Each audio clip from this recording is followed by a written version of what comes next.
சிறகடி காசை அடுத்த வர எபிசோடில் பார்த்திங்க அப்படின்னா ரோகிணி பார்த்திங்க அப்படின்னா மனோஜ் எப்படியாவது வந்து கிருஷ் மேலே பாசமாக இருக்க வைக்கணும் அப்படின்னு சொல்லிட்டு பிளான் பண்ணியிருக்காங்க. அதனால் பார்த்திங்க அப்படின்னா அவங்கள ஒரு ஐடியா வந்து யோசிச்சு இந்த மாதிரி நம்ம பேய் மாதிரி நடிக்கலாம், இந்த மாதிரி கிருஷோட அம்மாவோட ஆவி வந்து நம்ம உடம்புக்குள்ளே ஏறின மாதிரி நடிக்கலாம்னு சொல்லிட்டு ஒரு பிளானை போட்டு அதே மாதிரி மனோஜ் கிட்டே நடிக்கிறாங்க.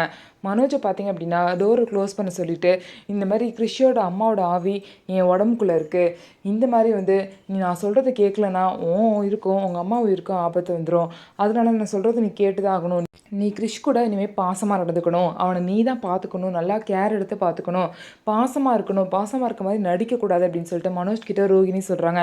நான் எதுக்கு அவன் மேலே பாசமாக இருக்கணும்னு சொல்லிட்டு மனோஜ் கேள்வி மேலே கேள்வியாக கேட்பாங்க.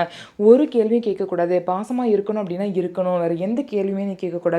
அது மட்டும் இல்லாமல் இந்த மாதிரி கிருஷியோட அம்மா ஆவி என் உடம்புல ஏறினதை நீ வீட்டில் யாருக்கிட்டையும் சொல்லக்கூடாது, அப்படி மட்டும் இந்த விஷயத்த சொன்ன அப்படின்னா உங்கள் அம்மாவோட ரத்தத்தை உறிஞ்சி அவங்கள சாவடிச்சிருவேன்னு சொல்லிட்டு மிரட்டுறாங்க. ஸோ இதனால் பார்த்தீங்கன்னா மனோஜ் வந்து உண்மையிலே கிருஷியோட அம்மாவோட ஆவி வந்து ரோகிணி உடம்புக்குள்ள வந்துருச்சுன்னு நம்பிட்டு கிருஷி மேலே பாசமாக நடந்துக்கிறாரு. கிருஷிக்கு பார்த்தீங்கன்னா சாப்பாடெல்லாம் ஊட்டி விடுறாரு. இதை பார்த்தா எல்லாரும் பார்த்தீங்கன்னா வீட்டில் உள்ள எல்லாருமே ரொம்பவே ஷாக் ஆகிட்டாங்க. அதுக்கப்புறம் விஜயை பார்த்தீங்க அப்படின்னா மனோஜ் வந்து எதுக்காக நீ இப்படிலாம் பண்ணிட்டு இருக்குன்னு சொல்லிட்டு திட்டுறாங்க. என்னம்மா ஒரு சின்ன பையனுக்கு ஊட்டி விடுறதுல தப்பா அப்படின்னு சொல்லிட்டு மனோஜ் எந்த விஷயத்தையுமே வெளியே சொல்லாமல் பார்த்தீங்கன்னா கிருஷியை பாசமாக பார்த்துக்கிறாரு.